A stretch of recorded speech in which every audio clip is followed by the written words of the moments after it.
Isomo ryo mu gitabo cy'iyimuka Misiri.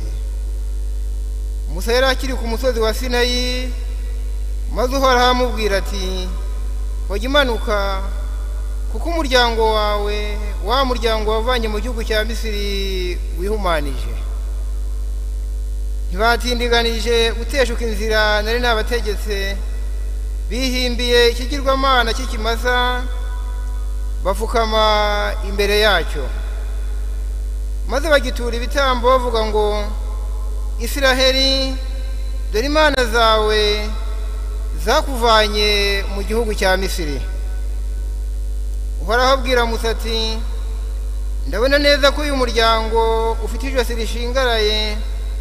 Ubu ngubu noneho ndeka maze uburakari bwanjye bugurumane mbarimbure. Nyamara wowe nzakugira ihanga rikomeye.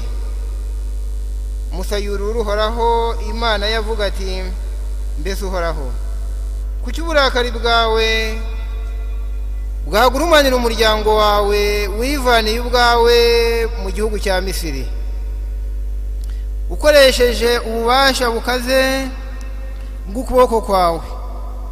Ni iki cyatuma abanyamisiri bavuga ngo, yabimuye ino abitewe n'ubugome, agira ngo abicire mu misozi abasembe ku isi?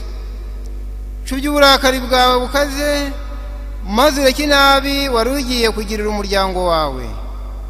Wibuke indahiro warahiriye ubwawe, usezeranya Aburahamu na Izaki na Yakobo abagaragu bawe, ugira uti, nzagwiza urubyaro rwanyu nk'inyenyeri zo mu kirere, kandi iki gihugu navuze cyose nzagiha abana banyu, maze bagitunge ingoma ibihumbi.